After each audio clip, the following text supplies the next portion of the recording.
5 mil, 8 mil. Então, não. Aquilo aí é irrelevante. Se ela ir embora, não muda muita coisa.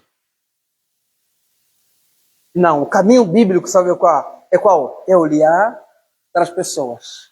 Não pelo quanto elas têm no bolso, ou podem ter no final do mês, ou podem entregar para a igreja. É olhar para elas e perceber que a dignidade que o A tem, o B também tem. Por quê? Porque a gente olha para eles e vê neles a imagem e semelhança do Criador. O terceiro pecado está na parte final do versículo 4, quando Tiago vai dizer: olha, se vocês fizerem distinção entre as pessoas, vocês estarão fazendo um mau juízo. Ou então estarão julgando por interesses. Sabe o que ele está querendo dizer? Olha, o julgamento, de forma geral, tem de ser como? Tem de ser imparcial. Quem faz um julgamento não pode julgar como? De forma parcial. Como é que seria aqui julgar de forma parcial? Tratar as pessoas pelo que têm e pelo que podem. Quer dizer o quê? Quer dizer que estamos a julgar a dignidade das pessoas de forma parcial, não imparcial. Por que parcial? Porque tratamos o A, o B e o C de um jeito. Por quê? Porque eles têm boa imagem, têm recurso. Então, quer dizer o quê? Como eles têm alguma coisa que pode nos beneficiar como igreja, como povo, como amigo, como irmãos, eu quero por perto, eu trato com bondade, eu até bajulo. Agora o outro, como eu sei que não tem grandes coisas, eu até discrimino. Mas o caminho bíblico não é nem de discriminação para quem não tem e nem de barração para quem tem. Porque fazer isso é julgar de forma parcial. Digamos, é caminhar com as pessoas, não por amor, mas por benefício nosso. Não podemos perder o fulano, porque aquele fulano, aquela fulana, meu Deus. E sim, é bom não perdê-los mesmo, porque são bênçãos para a igreja, mas o não perdê-lo não deve ser meramente porque tem.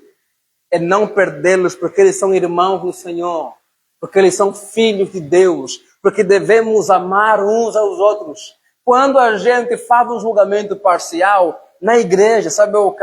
A injustiça.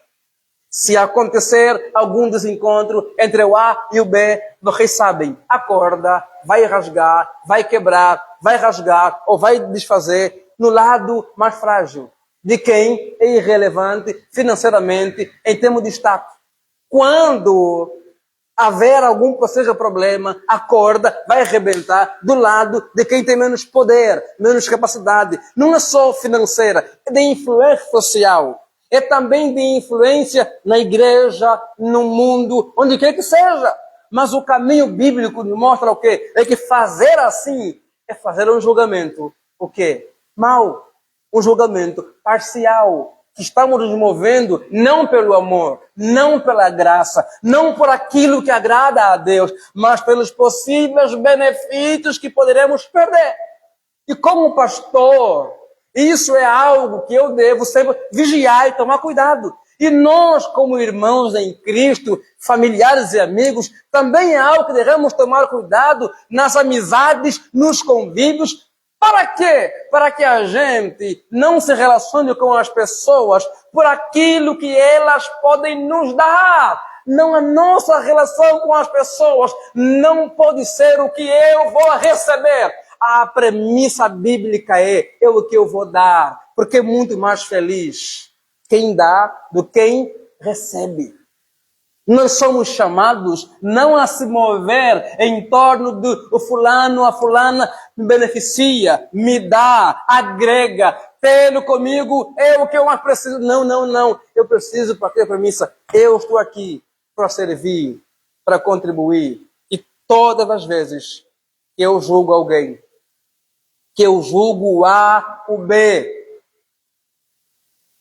de forma naquilo que ela tem, naquilo que ele sabe, naquilo que ele pode, eu estarei, sem dúvida, tratando as pessoas de forma parcial. E a igreja é o lugar de justiça. A igreja é o lugar que o que deve prevalecer é a justiça de Deus.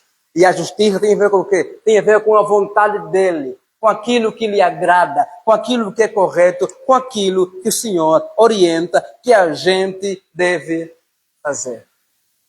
Chega então aos versos 5, e ele vai apresentar algo que a gente fala, puxa, isso aqui é um pouquinho pesado, né? Ele diz, olha, vocês sabem, meus irmãos, que Deus escolheu os pobres para pertencerem ao seu reino, ao seu povo. Porque os ricos são os ricos, diz Tiago, que fazem o quê? Que exploram vocês, que vos distratam, que vos levam aos tribunais. E você lê isso e fala, puxa, parece que Tiago está a pregar contra os ricos, contra ser rico. Não, não é isso. É que o que ele está a falar tem a ver com duas realidades. A primeira é que a igreja, ou o cristianismo, tanto no começo como na história da igreja, sua maioria é marcado por gente pobre. Sempre começou com gente sem muito recurso. E a explicação é no mínimo dupla ou tripla. A primeira é que, de forma geral, no mundo, tem mais pobres do que ricos. Segundo, o pobre tende a fazer o quê? A não ser mais autossuficiente, muitas vezes, que o rico. Porque quem tem dinheiro não é todo mundo, é uma tendência. Tende a o quê? Tende a se tornar autossuficiente. Eu não preciso de Deus. Eu sou quase que um homo-deus. Aquilo que eu tenho, aquilo que eu possuo, aquilo que eu faço, supra as minhas demandas. Fiquei doente, tenho hospital para ir. É o quê? É contato, eu tenho. É o quê? Tudo eu tenho. Eu não preciso de Deus. Inclusive, essa é a tônica da história do pensamento da humanidade. Você encontra o homem o tempo todo tentando tirar Deus da cena e dizer o quê? Agora os homens são deuses. É por causa disso que às vezes muita gente que é famosa, rica, intelectual, vem para Deus, sabe quando e como? Nos piores momentos da sua vida. Nas crises, nas inquietações. Por quê? Porque eles perceberam que tudo o que eles tinham e usaram, não supriram algumas coisas. Então vem aquela pergunta, se o meu dinheiro, o meu conhecimento, tudo que eu sou, não supriu, quem pode? Aí vem aquela possibilidade, talvez aquilo ou aquele que chamam de quem? De Deus. Então a crítica de Tiago aqui é mostrar primeiro que a igreja, de forma geral, é feita de gente pobre. Mas a segunda é uma crítica aos ricos daquele contexto. Vejam as menções que ele faz em duas coisas no versículo 5. Eles vos distratam, eles vos exploram, versículo 6, perdão, e eles também vos levam nos tribunais. Digamos, os crentes são pobres de forma geral, e têm patrões, que têm dinheiro, que têm fazenda, e fazem o que muitas vezes? Lidam com eles como? De forma injusta, explorando eles, não pagando como deveria, não tratando com dignidade, e ainda levavam para os tribunais. Então Tiago diz mesmo, vocês batem bem da cabeça. Os pobres como vocês entram na igreja e vocês distratam. Agora aqueles ricos que muitas vezes vos distratam, vocês estão a fazer o quê? Estão a tratar com uma certa bajulação. E aqui tem que lhe dizer, isso aqui, para a realidade angolana, é algo terrível. Um exemplo maravilhoso para falar.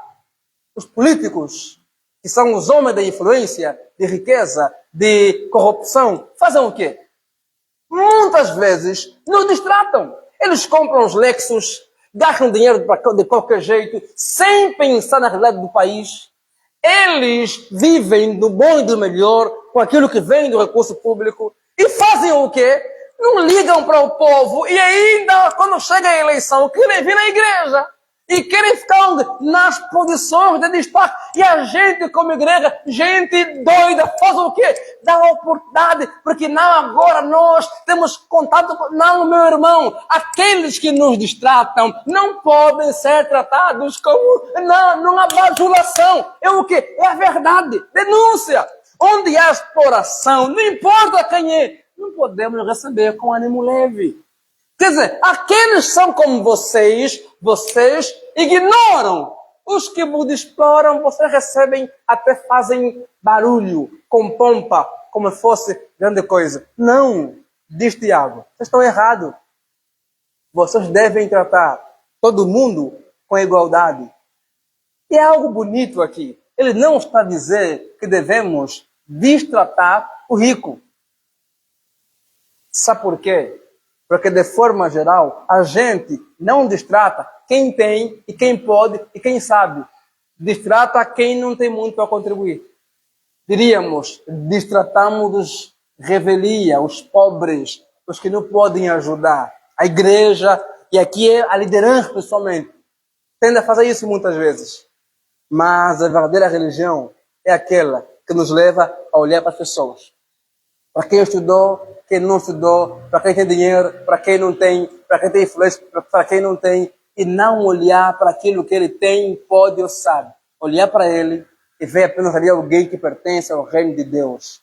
Ver nele, nela, um filhinho, uma filhinha amada de Deus. Olhar para o A, olhar para o B e dizer, está ali alguém por quem Cristo morreu. Está ali alguém que está na região celestial com Cristo. Está ali alguém que representa o reino de Deus. Não estou a olhar para o quanto ganha, para o quanto sabe, para a sua influência. Estou olhando para quem? Para alguém que é meu irmão, minha irmã, no Senhor, independentemente de quem ele é na sociedade.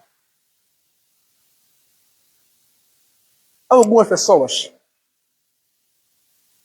que não me conheciam, quando vieram para a igreja, viram alguma simplicidade no pastor e foram aos poucos me conhecer. Então, pastor, eu percebi que você é um pouquinho afinal famoso na internet. Mas você está conosco aqui, falei, e depois? Não muda nada. É por quê? Porque nós estamos aqui como gente que pertence ao povo de Deus.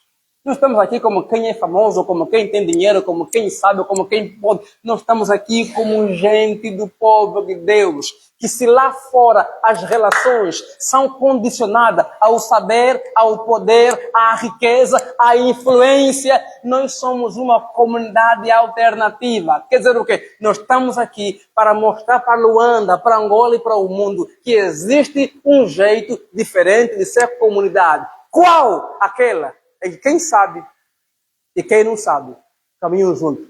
Em que quem põe, pode, e quem não pode, caminham juntos. Em que quem tem e quem não tem são tratados do mesmo jeito. Em que o copo da ceia de quem é rico e de quem é pobre é o mesmo. Em que o pão da ceia do pobre e do rico é o mesmo. Em que o tratamento é o mesmo.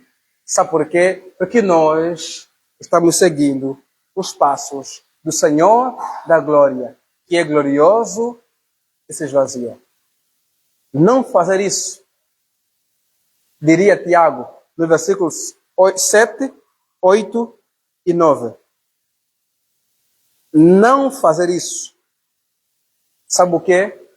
É, infelizmente, não obedecer à lei de Deus. Versículo 8, versículo 9, versículo 10. Não tratar uns aos outros com dignidade é não obedecer à lei. E ele vai resumir a lei em que, se você cumpre algo da lei e não cumpre outro aspecto, você desobedece à lei. Sabe qual é a premissa? A premissa é, a lei se resume em 2 mandamentos. Amar a Deus, os 4 primeiros. Amar o próximo, os 6 últimos. Portanto, tratar o outro com distinção é não tratá-lo com quê? Com amor. E não tratá-lo com amor é não cumprir a lei. Se você diz que não adultera, mas faz a acepção de pessoa. Você não está cumprindo os mandamentos. Você não está andando conforme a verdadeira religião. Porque a verdadeira religião é aquela que nos leva a cumprir a lei. E o que é cumprir a lei? É amar a Deus e ao outro. O outro não há condicionante. O outro não há o que condiciona a amá-lo ou a tratá-lo com dignidade. O outro, não importa quem ele é. Se é o J-Lo ou se é o bagageiro.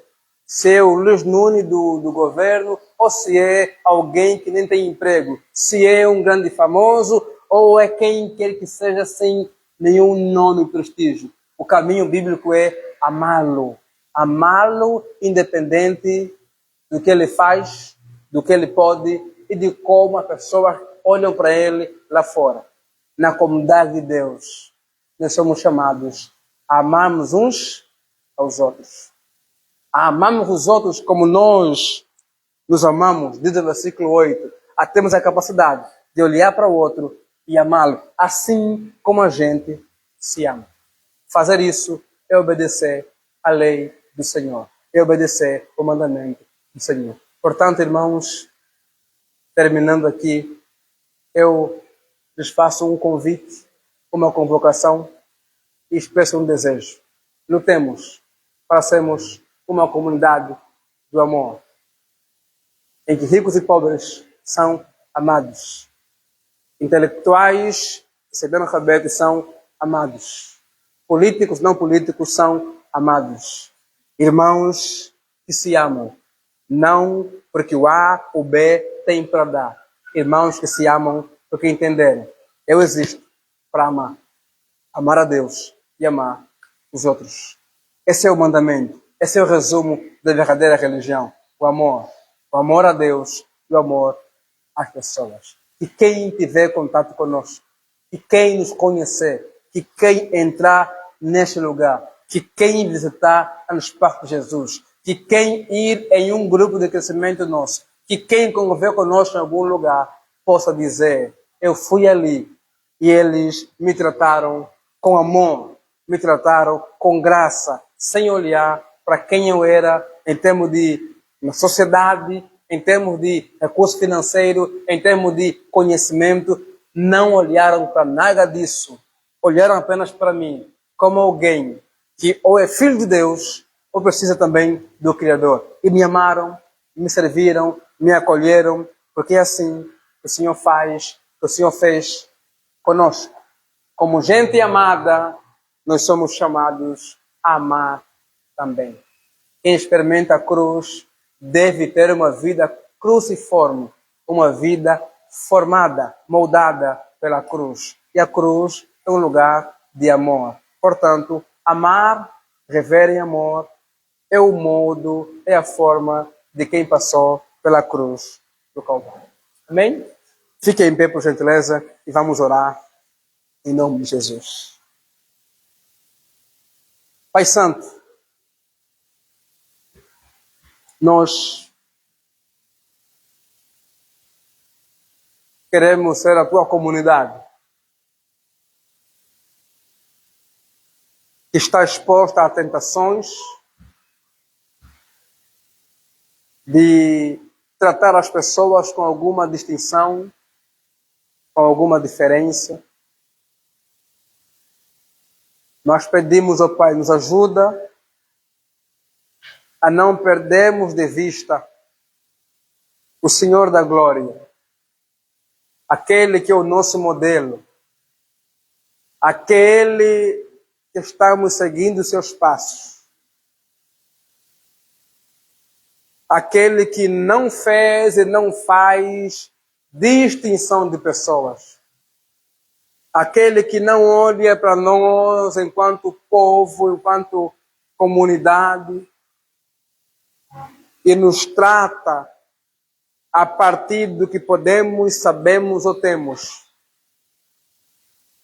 mas nos trata com a dignidade que só Ele pode nos dar. Ó Deus, que em nosso meio,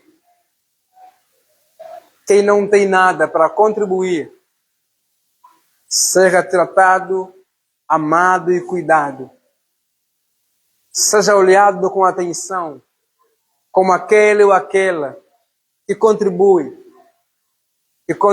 com o seu tempo, com o seu saber, com o seu dinheiro.